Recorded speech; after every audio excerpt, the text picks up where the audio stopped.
The crimson silk felt like a shroud tonight. Zainab lay perfectly still in the sprawling bed, listening to the rhythm of her own heartbeat. The only confirmation she was still alive in this gilded mausoleum. The bedroom was designed for emperors, with its floor-to-ceiling windows framing Seoul's diamond-studded skyline. But she had never felt more invisible. For the 1460th night in succession, Min-soo had prepared for sleep without meeting her eyes even once. 4 years, 48 months of marriage, and she could list on her fingers the moments he had reached for her with anything beyond rehearsed courtesy, not the fire she hungered for, not the connection husband and wife were meant to forge, not even the basic tenderness of his arm around her waist as dawn broke. Zainab drew the sheets higher against her throat and shifted toward the glass overlooking the city's cold brilliance. Their penthouse commanded views that cost more than most people earned in lifetimes. Every corner whispered of wealth beyond imagination. Before we dive in, please subscribe and comment where you are watching from. But even the most exquisite prison was still a prison. Zainab had learned to measure time in the smallest increments here. The click of Min-soo's Patek Philippe watch as he checked it against the nightstand clock. The whisper of expensive fabric as he moved through their bedroom like a shadow passing through moonlight.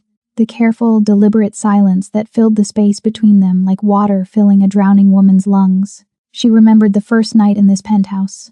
4 years ago, when she'd been naive enough to believe that marriage to Park Min-soo meant she would finally understand the man behind those slate-gray eyes, the man who had courted her with a precision that should have warned her. Flowers delivered at exact intervals. Dinners planned down to the minute.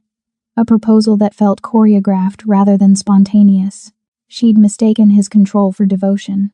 Now she knew better. Control was all Min-soo had to offer. Control over his empire. Control over his enemies. Control over every breath he took in her presence. What he couldn't control, he avoided. And apparently, she fell into that second category. The bathroom door opened with its familiar soft click. Zainab didn't turn.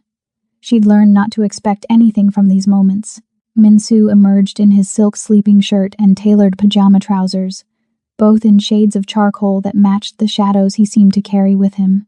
His dark hair was still damp from the shower, swept back from his face in that severe style that made his sharp jawline even more pronounced. He was devastatingly beautiful. That had never been the problem. Min-soo moved to his side of the bed with the same measured grace he brought to everything. Not a single movement wasted, not a single glance in her direction. He sat on the edge of the mattress, his back to her, and reached for the cufflinks he'd left on his nightstand. Even now, preparing for sleep, he went through his rituals, removing his watch, checking his phone one final time, setting everything in its precise place. Zainab watched the muscles of his shoulders move beneath the silk, watched him fasten and unfasten those platinum cufflinks as though they were armor he couldn't quite bring himself to remove. She wondered what he was thinking. She always wondered. In 4 years, she'd never been granted access to the fortress of his mind. "You're still awake," he said.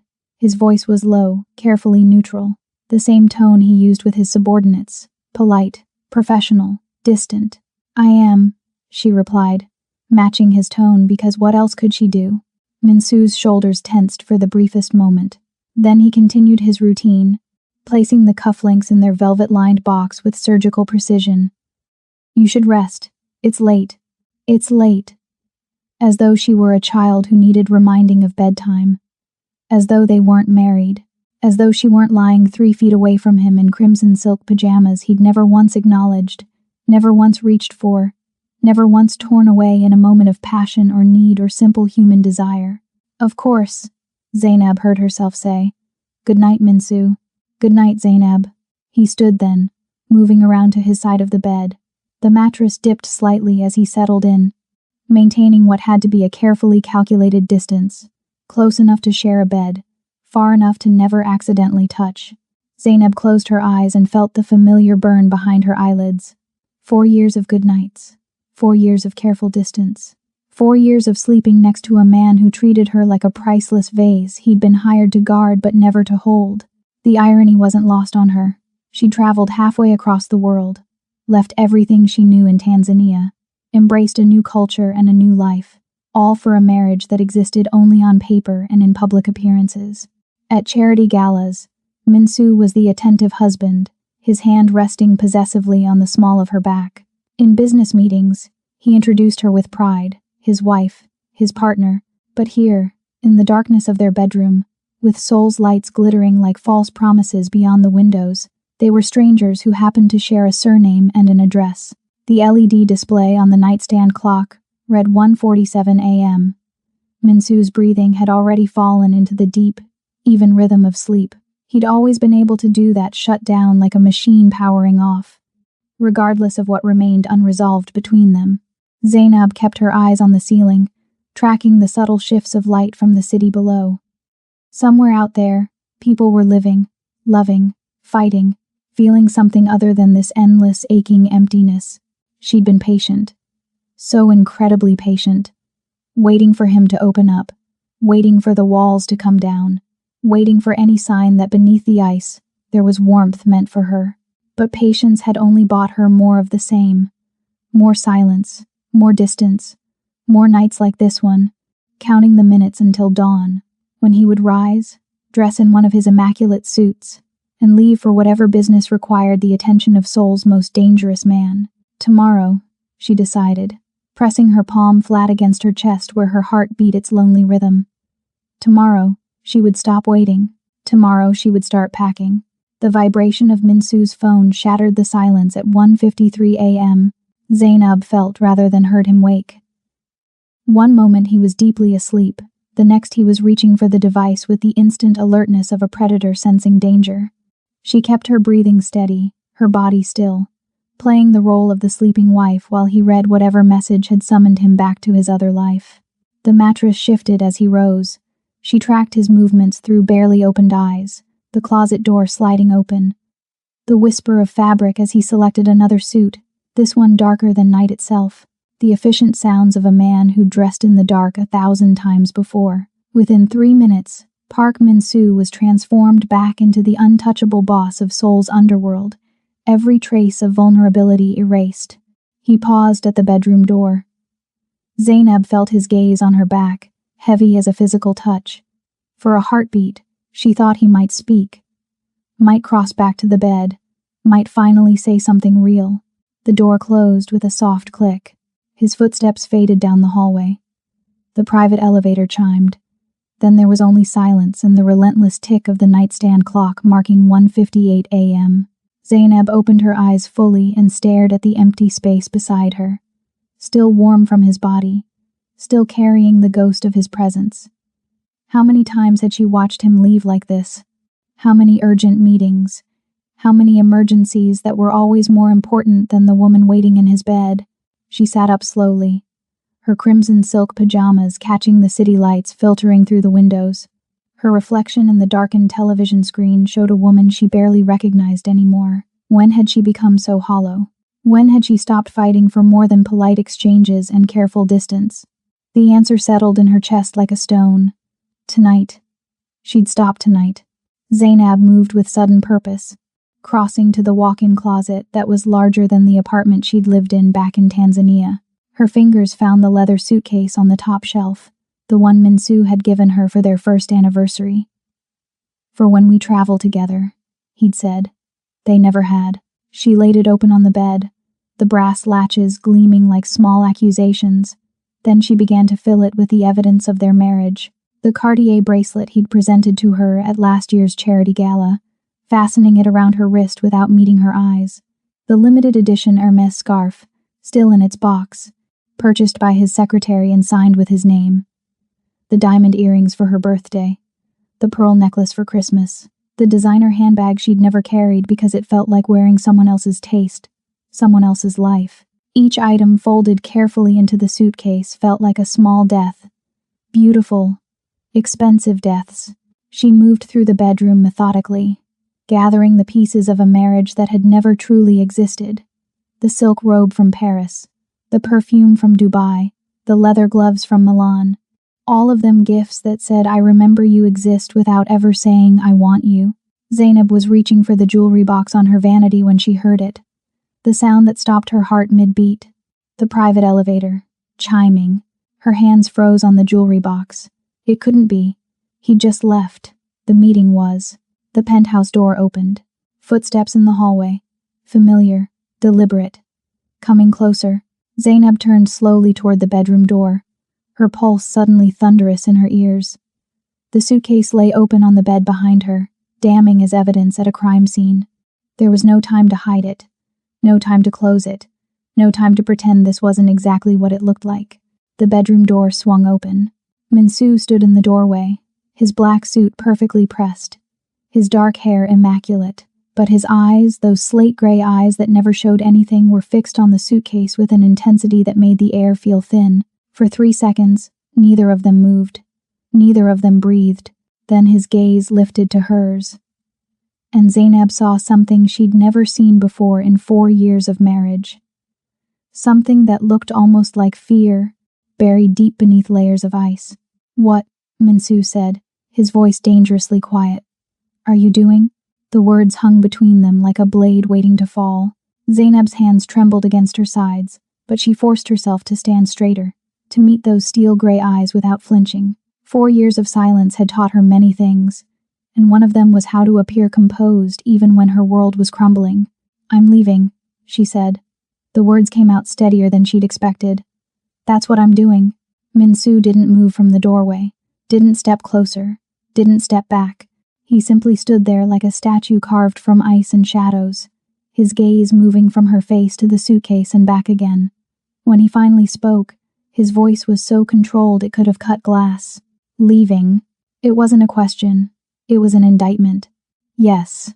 Zainab turned back to the vanity, her fingers closing around the jewelry box because she needed something to hold, something to keep her hands from shaking. "I'll be gone by morning. You won't have to pretend anymore." "Pretend." The word came out sharp. She heard him move into the room, his footsteps measured and precise even now. "What exactly do you think I've been pretending?"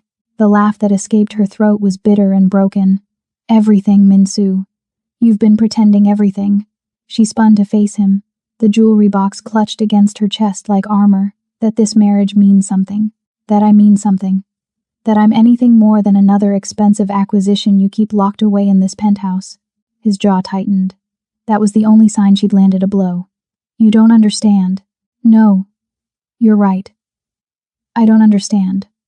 The words came faster now, 4 years of silence breaking like a dam. "I don't understand how a man can marry a woman and then refuse to touch her. I don't understand how you can sleep 3 feet away from me every night and act like I'm not even there. I don't understand how you can buy me diamonds and pearls and every beautiful thing in the world except the one thing I actually want. Zainab, you." Her voice cracked on the word. "I want you, Minsu. Not your money, not your protection, not your careful politeness. You." Something flickered across his face. Pain, maybe. Or fear. It was gone before she could name it. "This isn't..." He stopped. Started again. "You're safer if we maintain distance." "Safer?" The jewelry box fell from her hands, scattering across the carpet. "Safer from what? From you? Is that what you think? That I'm terrified of the big dangerous Mafia boss?" She took a step toward him, then another. "I crossed an ocean for you. I left everything I knew. I learned your language, your culture, your world. And you think I need to be kept safe from you?" Minsu's hands flexed at his sides. "You don't know what you're talking about. Then tell me."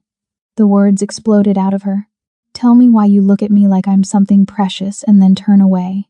Tell me why you married me if you never wanted a wife. Tell me why I spend every night in this prison wondering what I did wrong, what I'm lacking, why I'm not enough. You are enough." The words cut through her spiral like a knife. Minsu's composure cracked, his voice raw. "You've always been enough. That's the problem." Zainab froze. "What?" But he was already retreating, the walls slamming back into place. "Pack your things. I'll arrange for a transfer of funds. You'll never want for anything. I don't want your money." She closed the distance between them in 3 strides, her hand catching his wrist. He went rigid at the contact, every muscle locked. "I want the truth. For once in 4 years, I want you to tell me the truth. The truth won't change anything. Then it won't matter if you tell me." They stood there, her fingers wrapped around his wrist, his pulse hammering against her palm, close enough that she could see the barely controlled tension in his shoulders, close enough to catch the scent of his cologne mixed with something darker, something desperate. "I'm done being your fragile porcelain doll, Minsu." Her voice dropped to a whisper. "I'm done being something you keep on a shelf and admire from a distance. Either be my husband or let me go. But stop pretending you're doing me a favor by keeping me at arm's length." His free hand lifted, hovering near her face. For one breathless moment, she thought he might touch her, might finally close the distance that had defined their entire marriage. Instead, his hand fell back to his side. "You should finish packing," he said quietly. "I'll sleep in the guest room tonight."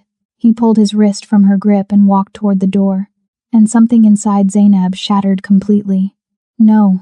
The word left her mouth before she could think, before she could stop herself, before 4 years of compliance and patience could silence her one more time. Minsu paused in the doorway, his spine rigid. "No," Zainab repeated, louder now. "You don't get to do that. You don't get to walk away from me again." "Zainab," she lunged for him. Not gracefully, not with any plan, just desperate momentum driven by 4 years of starvation. Her hand caught his arm, pulling him back, and he turned with a speed that reminded her exactly what he was. Dangerous, lethal, a man who'd built an empire on violence. But she didn't care anymore. "Tell me why." Her voice broke on the demand. "Tell me what I did to make you hate me so much." "I don't hate you." His composure splintered. He grabbed her wrists, not roughly but firmly enough to stop her forward motion. "God, Zainab, I don't..." They struggled in the strange, graceless way of two people who'd never touched with anything but careful politeness. Not fighting, exactly. Wrestling for something neither could name. Minsu trying to create distance. Zainab refusing to let him retreat. Her shoulder collided with his chest. His hip caught the edge of the nightstand. The lacquered drawer jerked open with a crack. They both froze. Papers fluttered to the carpet like dying birds. Photographs scattered across the floor in a glossy cascade, and something leather-bound tumbled out, landing open at Zainab's feet. Minsu's face went absolutely white. "Don't." He released her wrists, dropping to his knees to gather the fallen items. But Zainab was faster. She snatched up the nearest photograph, her hands shaking. It was her. Asleep in this very bed, morning light gilding her face. The angle was close, intimate, taken by someone standing right beside her. She grabbed another. Her laughing at something on her phone, curled up in the reading chair by the window. Another, her back to the camera, silhouetted against the Seoul skyline, wearing nothing but one of Minsu's shirts she'd borrowed once and never returned. "What is this?" Her voice came out strangled. Minsu remained kneeling, photographs clutched in his trembling hands. He wouldn't look at her. Couldn't. Zainab's gaze fell to the leather journal lying open on the floor. Her name jumped out at her from the page, written in Minsu's precise handwriting. She bent down, picking it up with numb fingers. Day 847. She wore yellow today. I didn't tell her it's my favorite color. I didn't tell her she looks like sunlight when she smiles. I didn't tell her anything, because telling her would mean admitting the truth. That I watch her constantly. That I memorize every expression. That I know she takes her coffee with too much cream and reads the same book 3 times when she's anxious. That I'm completely, catastrophically in love with her, and that love will kill her. The words blurred. Zainab flipped back through pages, her heart hammering against her ribs. Day 623. Found her crying in the bathroom tonight. Didn't go to her. Couldn't. If I touch her, I won't stop. If I hold her, I'll never let go. And they're watching. Always watching. Waiting for me to show weakness. Waiting to find the one thing they can use to destroy me. Further back, day 301. She asked me today if I was happy. I said yes. I lied. Happiness is watching her exist in my world and knowing I can never truly have her. Knowing that keeping her means keeping her at a distance. Every night I sleep 3 feet away from her is another night she stays alive. The first entry, day 1. Married Zainab Juma today. Most beautiful woman I've ever seen. Most dangerous decision I've ever made. I thought I could control this. Thought I could keep her safe by keeping her separate from my heart. I was wrong.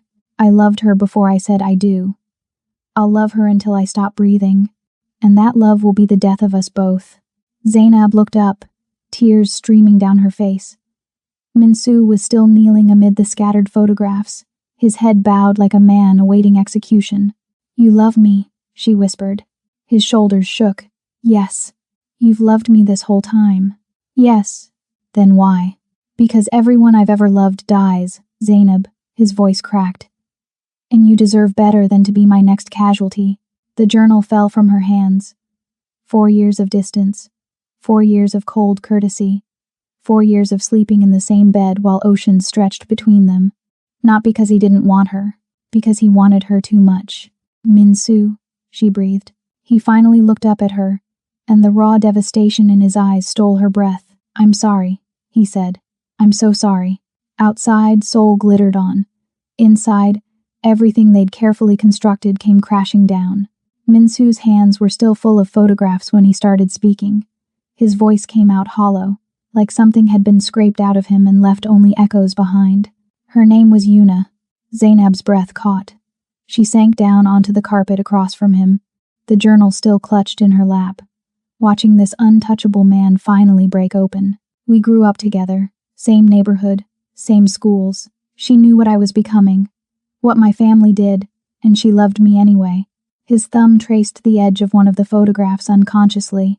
"I was 23 when I told her I wanted to marry her. She said yes. We kept it secret. I thought I was being careful, thought I could protect her by keeping her hidden until I was powerful enough that no one would dare touch her." His jaw clenched so hard Zainab could see the muscle jump. "The Kim syndicate found out. They were our biggest rivals back then, hungry to take what my family had built. They saw an opportunity." He stopped, breathed, started again. "They took her from her apartment, sent me photographs, told me if I wanted her back, I'd have to surrender territory, weapons, routes, half our operations." Zainab pressed her hand against her mouth. "I gave them everything." The words came faster now, like poison he needed to purge. "Everything they asked for. I begged, promised more. I would have burned my entire empire to the ground for her." His eyes lifted to Zainab's, and they were drowning. "They killed her anyway, left her body where I'd find it. A message, a warning. Love makes you weak, and weak men die in our world. Minso, I burned them all." His voice dropped to something inhuman. "The Kims, every last one. I hunted them down over 3 months and erased their entire bloodline from existence. My father said I went mad. Maybe I did. But when it was over, when I was standing in the ashes of everything I'd destroyed, I made myself a promise." He looked down at the photographs in his hands. "Never again. Never let anyone get close enough to be used against me. Never love anyone enough to make them a target." "Then why did you marry me?" Zainab whispered. "Because I'm a fool." The laugh that escaped him was bitter and broken. "Because you walked into a charity gala 2 years after Yuna's death, and I couldn't breathe. Because you smiled at me like I was just a man, not a monster. Because you made me feel human again, and I was selfish enough to want you near me, even though I knew better." He set the photographs down carefully, his hands shaking. "I thought I could do it differently this time. Marry you, give you my name, my protection, but keep my heart locked away. If I didn't love you, if everyone believed I didn't love you, then you'd be safe. You'd be just another business arrangement. A wife in name only. Untouchable because you meant nothing to me. But I did mean something," Zainab said softly. "You meant everything." His voice cracked. "From the first day, I failed before I even started. Every night I watched you sleep and memorized your face like it might be the last time. Every morning I left before you woke up because if I stayed, I'd reach for you. If I touched you once, I'd never stop. And the moment I showed weakness, the moment my enemies saw what you really meant to me, they'd come for you the way they came for Yuna." Tears streamed down Zainab's face. "So you loved me by pretending not to. I loved you by trying to keep you alive." He dragged a hand through his hair, destroying its perfect order. "I told myself the loneliness was worth it, that your hatred was a small price to pay for your safety, that I could live with you thinking I was cold and indifferent as long as you kept breathing. That's not love, Minsu. That's a prison." "I know." The words came out ragged. "I know. I built you a cage made of diamonds and distance and called it protection. I turned our marriage into a tomb because I was too terrified to let it be real. I'm a coward, Zainab. I've killed men with my bare hands, but I couldn't face the possibility of losing you the way I lost her." Zainab reached across the scattered photographs and took his face in her hands, forcing him to look at her. "I'm not Yuna," she said firmly. "And you're not that 23-year-old boy anymore. You're Park Min-soo, the most powerful man in Seoul, and you don't get to make my choices for me. You don't understand what you're asking." "I understand perfectly." Her voice was steel wrapped in silk. "You're asking me to believe that loving you is a death sentence. But Min-soo, living without you has already killed me. Every single day for 4 years. His composure finally shattered completely. He pulled her against his chest, his arms crushing her close, his face buried in her hair. His whole body shook with silent, devastating grief. "I can't lose you," he whispered against her skin. "I can't." "Then stop pushing me away." For the first time in 4 years, Zainab felt her husband hold her like she was real. The alarm tore through the moment like a chainsaw through silk. Zainab jerked back from Min-soo's embrace, her heart lurching. The sound was monstrous, a shrieking, pulsing wail that came from everywhere at once. She'd never heard it before, hadn't even known the penthouse had an alarm system. Min-soo's transformation was instantaneous and terrifying. 1 second he was broken and vulnerable, tears still wet on his face. The next, every trace of softness vanished. His eyes went flat and cold, his body coiling with lethal intent. He was on his feet before Zainab could process the movement, pulling her up with an iron grip on her wrist. "Stay behind me," he commanded, not her husband's voice. The voice of a man who'd built an empire on violence. "What's happening?" The first gunshot answered her question. It punched through the bedroom wall with a deafening crack, exploding plaster and paint in a spray of white dust. Zainab's scream died in her throat as Min-soo threw himself over her, his body a shield as he drove them both to the floor. His weight crushed the air from her lungs. More gunfire erupted, rapid, professional, coming from multiple directions at once. "Crawl." Min-soo's mouth was against her ear, his voice deadly calm despite the chaos. "Behind the bed. Now." They moved together, his body covering hers as bullets tore through the walls like paper. Glass shattered. The television screen exploded in a shower of sparks. Zainab's hands found carpet, then hardwood, scrambling for purchase as Min-soo propelled them behind the massive bed frame. He yanked open a hidden panel in the floor she'd never known existed, pulling out a matte black handgun with practiced efficiency. The weapon looked like an extension of his hand as he checked the magazine, chambered around, his movements smooth and mechanical. "How many?" A voice crackled from somewhere, his phone, still in his pocket. Min-soo pulled it out, glancing at the screen. Security feed. Zainab caught glimpses of men in tactical gear flooding through the penthouse entrance, moving with military precision. "At least 12. His voice was ice, dragon's claw markings on their gear. "The triads?" The voice on the phone sounded terrified.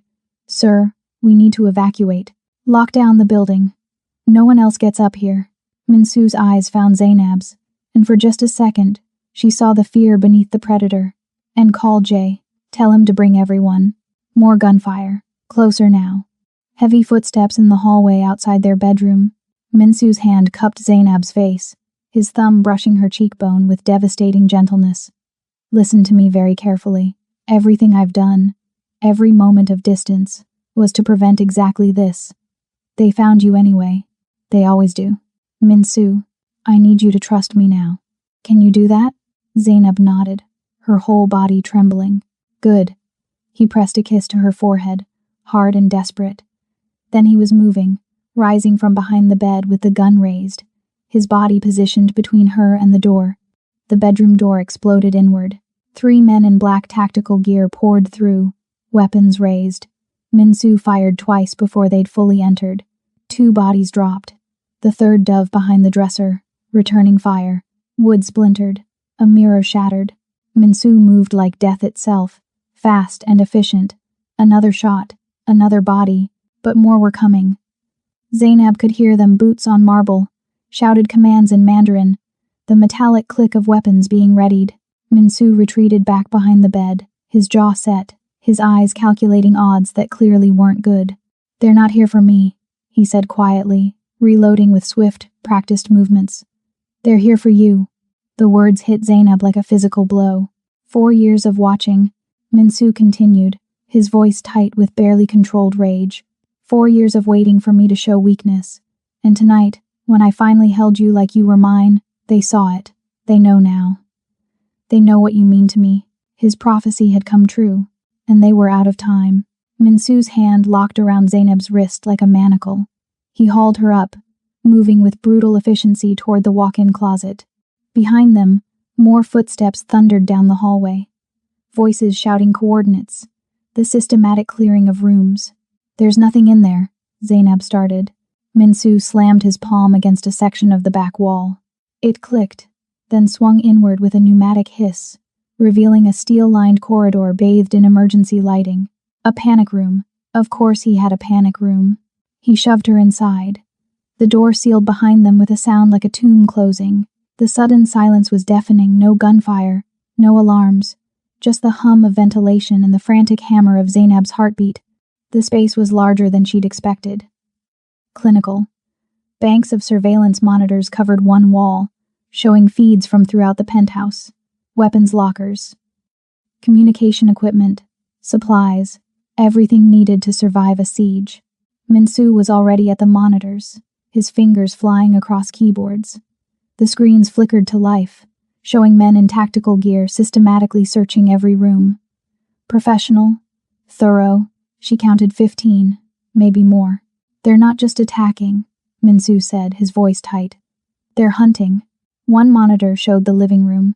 2 men stood examining framed photographs on the mantel. Photographs of her. Another screen showed them in the study, rifling through papers, looking for something. Looking for information about her. "The dragon's claw don't do random hits," Minsu continued, pulling up additional feeds. "This was planned, coordinated," his jaw clenched. "They've been watching us, mapping the penthouse, waiting. For what? For me to give them a reason." He turned to face her, and the devastation in his eyes was absolute. "I held you tonight, Zainab. For the first time in 4 years, I held you like you were mine. And they were watching. Always watching." On one monitor, a man spoke into a radio. Subtitles appeared on the screen, Minsu's security system translating Mandarin to Korean. "Target is female. Tanzanian. 20s.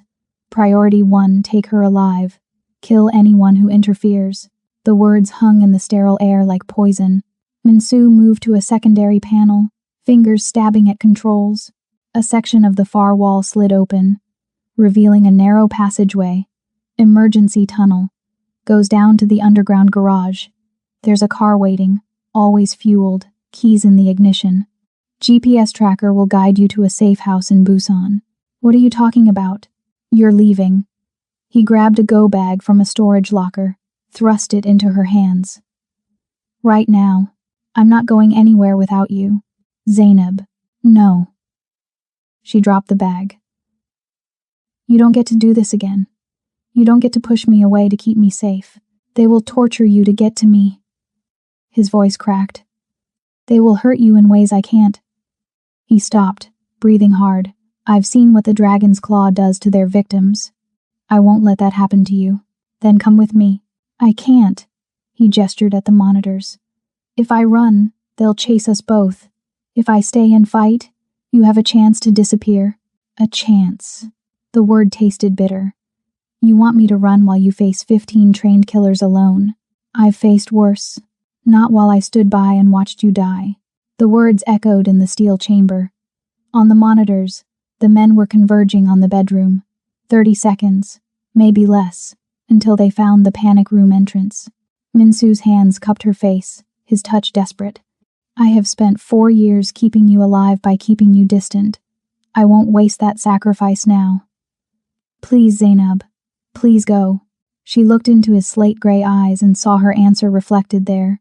Fear, love, the absolute certainty that he was going to die tonight trying to buy her time. "Your distance failed, Minsu."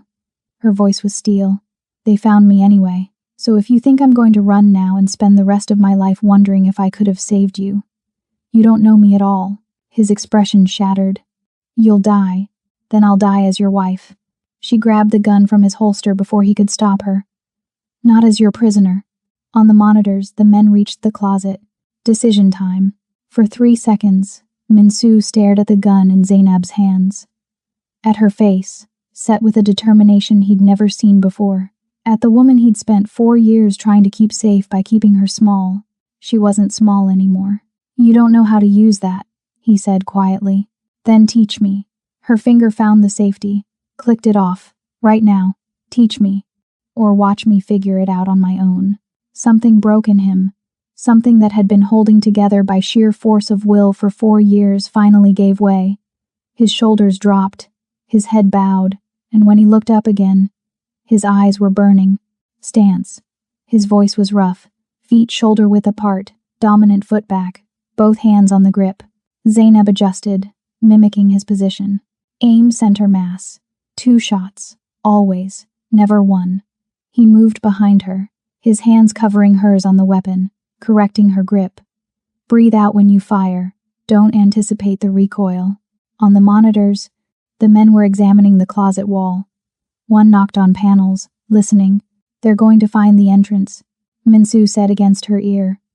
When they do, it's going to be fast and brutal. They'll use flashbangs, maybe gas. They want you alive, which means they'll try not to kill you. Me. They'll put down immediately. Not if I shoot them first. His laugh was broken and beautiful. Not if you shoot them first, he echoed. Then his arms came around her from behind, crushing her against his chest. The gun pressed between them. I've been so afraid, so terrified of losing you that I never let myself have you. 4 years of loving you from a distance, 4 years of torture. And now that I finally held you, I'm supposed to let you go? You're not letting me go, Zainab said fiercely. I'm staying, and we're fighting. Together. Together. He turned her in his arms, the gun careful between them, his forehead pressed against hers.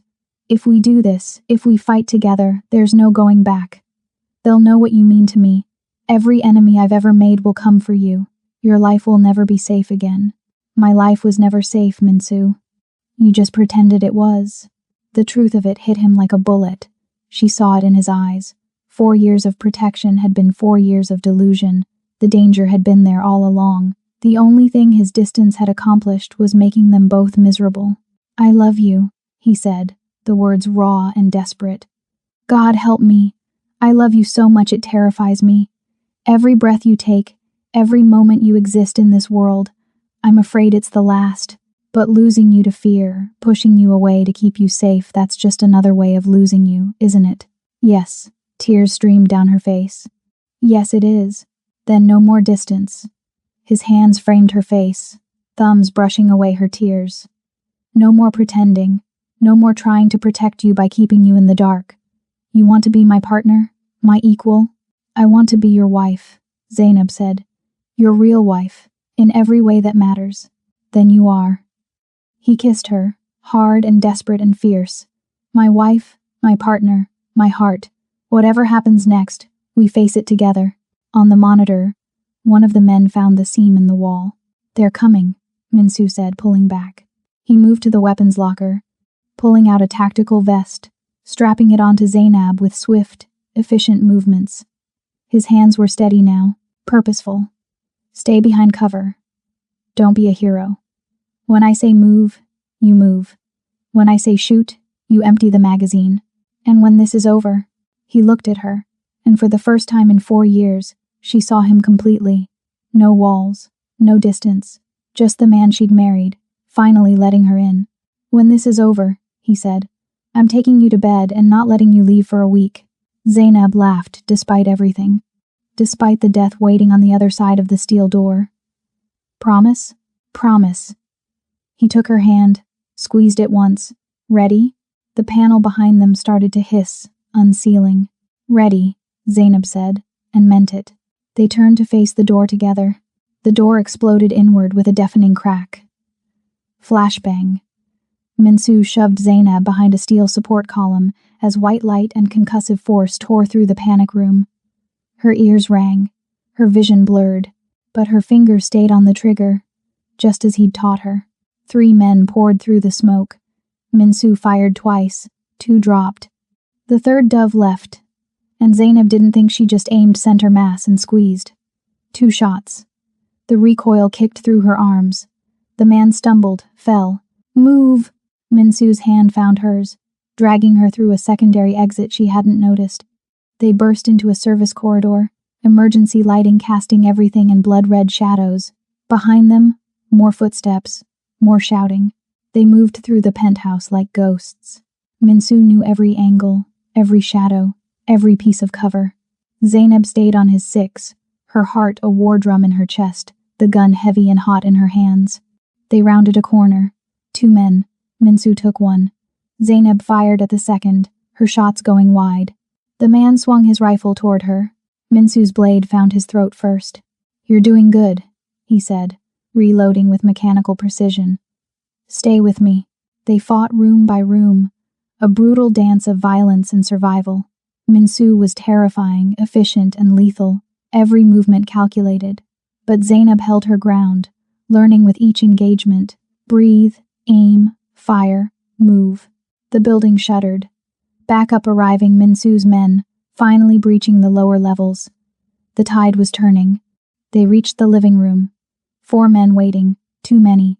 Minsu pulled Zainab down behind the overturned sofa as bullets shredded upholstery.